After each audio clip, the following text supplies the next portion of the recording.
श्री गुरुवे नमः। ऐतरेयोपनिषद प्रथम अध्याय तृतीय खंड। स ईक्षते मेऽनुलोकाश्च लोकपालाश्चान्नमेभ्यः सजायति।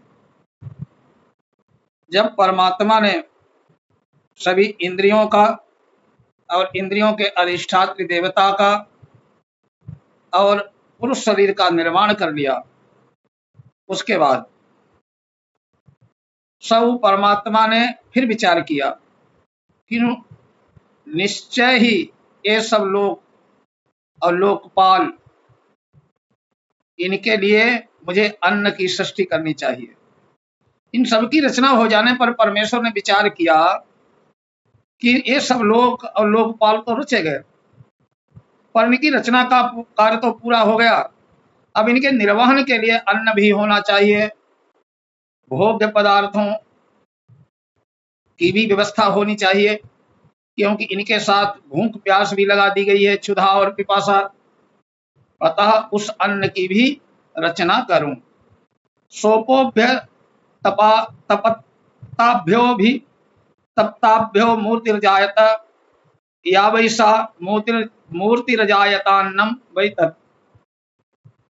फिर विचार करके परमेश्वर ने जल को अर्थात पांचों सूक्ष्म महाभूतों को तपाया, अपने संकल्प द्वारा उनमें उत्पन्न क्रिया उत्पन्न की। परमात्मा के संकल्प द्वारा संचालित हुए उन सूक्ष्म महाभूतों से मूर्ति प्रकट हुई, अर्थात उन पंच महाभूतों का स्थूल रूप उत्पन्न हुआ। वो जो मूर्ति अर्थात पांच महाभूतों का स्थूल रूप उत्पन्न हुआ, वही अन्न देवताओं के लिए भोग्य पदार्थ है।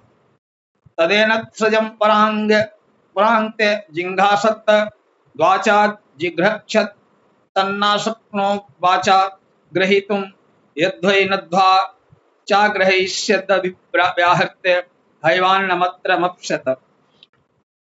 लोकों और लोकपालों की आहार संबंधी आवश्यकता को पूर्ण करने के लिए उत्पन्न किया हुआ वो अन्न यो समझ कर कि मुझे खाने वाला तो मेरा ही विनाशक है, उससे छुटकारा पाने के लिए मुख फेर कर भागने लगा। तब उस मनुष्य रूप में उत्पन्न हुए जीवात्मा ने उस अन्न को वाणी द्वारा पकड़ना चाहा, परंतु वो उसे वाणी द्वारा पकड़ नहीं सका। यदि उस पुरुष ने वाणी द्वारा अन्न को ग्रहण कर लिया होता तो अब भी मनुष्य अन्न का वाणी द्वारा उच्चारण करके ही तृप्त हो जाता। अन्न का नाम लेने मात्र से ही उसका पेट भर जाता, परंतु ऐसा नहीं होता। तत्प्राणेन जिघ्रक्षत तन्नाशक्नो प्राणेन ग्रहीतुं स यद्वै न प्राणेनाद्ग्रहीष्यत् दभिप्राणे हैवान्नमत्रप्स्यत्।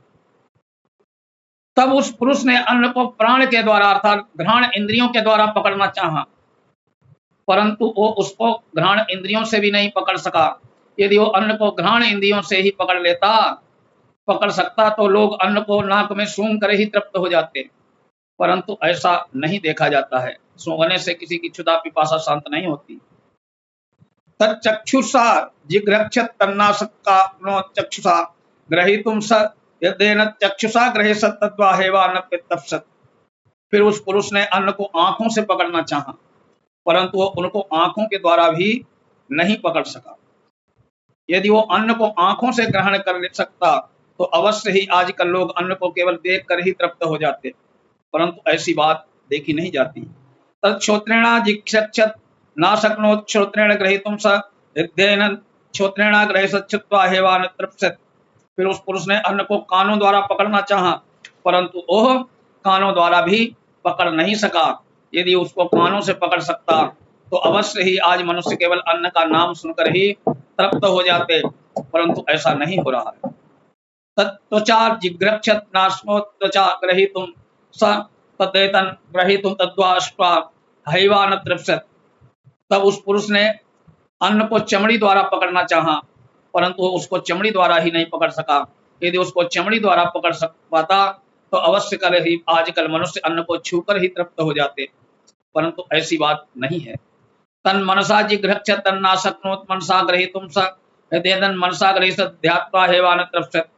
तब उस पुरुष ने मन से पकड़ना चाहा, परंतु उसको मन के द्वारा भी नहीं पकड़ सका।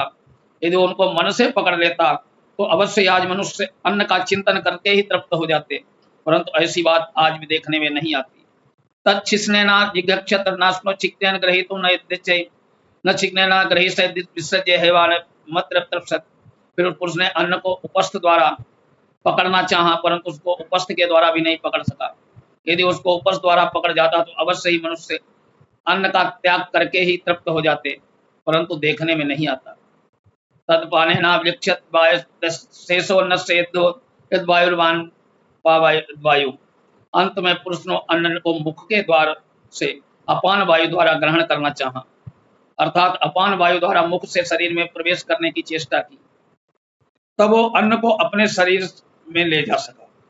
वो अपान वायु को बाहर से शरीर के भीतर प्रश्वान रूप में जाता है, यही अन्न का ग्रह उसको पकड़ने वाला अर्थात भीतर ले जाता है। प्राण वायु के संबंध में जो प्रसिद्ध है कि यही अन्न के द्वारा मनुष्य के जीवन की रक्षा करने वाला साक्षात आयु है, वो इस अपान वायु को लेकर ही कहते हैं। जो प्राण आदि 5 भेदों से विभक्त मुख्य प्राण ही एक अंश है। इससे सिद्ध हुआ कि प्राण ही मनुष्य का जीवन है। स ईक्षत कथम निदम मद्रते से आदिति स ईक्षत कतरेण प्रपद्या सैति स ईक्षत यदि वाचाभिव्याहृतम यदि प्राणेनाभिप्राणितम यदि चक्षुषा दृष्टम यदि श्रोत्रेण श्रुतम यदि त्वचा स्पष्टम यदि मनसा ध्यातम यदि पानेनाभिपानितम यदि शिश्नेन विष्टमत कोहमिति। इस प्रकार जब लोक और लोकपालों की रचना हो गई, सबके लिए आहार भी उत्पन्न हो गया, मनुष्य शरीरधारी पुरुष ने उस आहार को ग्रहण करना भी सीख लिया, तब उस सर्वश्रेष्ठा परमात्मा ने विचार किया कि ये मनुष्य पुरुष मेरे बिना कैसे रहेगा। यदि ये जीवात्मा के साथ मेरा सहयोग नहीं रहेगा तो अकेला किस प्रकार टिक सकेगा। साथ ही ये भी विचार किया है कि मेरे सहयोग के बिना पुरुष ने वाणी द्वारा बोलने की क्रिया कर ली, घ्राण इंद्रिय से सूंघने की क्रिया कर ली, प्राणों से वायु को भीतर ले जाने और बाहर छोड़ने की क्रिया कर ली, नेत्रों द्वारा देख लिया, श्रवण इंद्रिय द्वारा सुन लिया, त्वच इंद्रिय द्वारा स्पर्श कर लिया, मन द्वारा मनन कर लिया, अपान वायु द्वारा निगल लिया, और यदि जन्नेन्द्रियों द्वारा मूत्र और वीर का त्याग करने की क्रिया संपन्न कर ली तो फिर मेरा उपयोग ही क्या रह जाएगा। भाव है कि मेरे बिना इस सब इंद्रियों का कार्य द्वारा कार्य संपन्न कर लेना इसके लिए असंभव है। ये सोचकर परमात्मा ने विचार किया कि मैं इस मनुष्य शरीर में पैर और मस्तक इन दोनों में से किस मार्ग से प्रवेश करूं। सएतमेव सीमानम विदारयतया द्वारा प्रापद्यत सैषा विद्रतिर्नाम द्वास्ते देतनंदम तस्य त्रय आवसस्थात्रय स्वप्ना अयमासवस्थो यमावसतो एमावसति। परमात्मा उस पर शरीर की सीमा मूर्धा को अर्थात ब्रह्मरंध्र को चीर कर उसके द्वारा सजीव मनुष्य शरीर में प्रविष्ट हो गए। वो ये द्वार विद्रति विदीर्ण किया हुआ द्वार नाम से प्रसिद्ध है। यही वो विद्रति नाम का द्वार ब्रह्मरंध्र आनंद देने वाला अर्थात आनंद स्वरूप परमात्मा की प्राप्ति कराने वाला है। परमेश्वर की उपलब्धि के 3 स्थान हैं, स्वप्न भी 3 हैं। ये तो हृदयाकाश उनकी उपस्थिति का स्थान है, दूसरा विशुद्ध आकाश रूप परम धाम है जिसको सत्यलोक, गोलोक, ब्रह्मलोक, साकेत लोक, कैलाश लोक आदि अनेक नामों से पुकारा जाता है। तीसरा यह संपूर्ण ब्रह्मांड है। इस जगत को स्थूल, सूक्ष्म और कारण रूप 3 अवस्थाएं हैं, वे ही 3 स्वप्न हैं। सजातो भूतान्य विवेख्यत किमिन्याम वाद विस्तृति सच एवमेशं पुरुषं ब्रह्म संपश्यत इदमस्ति। मनुष्य रूप में प्रकट हुए उस पुरुष ने 5 महाभूतों की अर्थात भौतिक जगत की रचना को चारों ओर से देखा और यहाँ दूसरा कौन है ये कहा उसने इस पुरुष अंतर्यामी परम पुरुष को ही सर्वव्यापी ब्रह्म पर ब्रह्म रूप में देखा और ये प्रकट किया। बड़े सौभाग्य की बात है कि इस पर ब्रह्म परमात्मा को मैंने देखा है। तस्मादिंद्रो नाहमेन्द्रो सवै नाम तमिंद्र संतमिंद्र इत्याचक्षते परोक्षेण परोक्ष प्रिया इव ही देवा परोक्ष प्रिया इव ही देवा। पर ब्रह्म परमात्मा को उस मनुष्य शरीर में उत्पन्न हुए पुरुष ने पूर्वोक्त प्रकार से प्रत्यक्ष कर लिया। इसी कारण परमात्मा का नाम इंद्रदह इदंद्र है अर्थात इदम द्रह।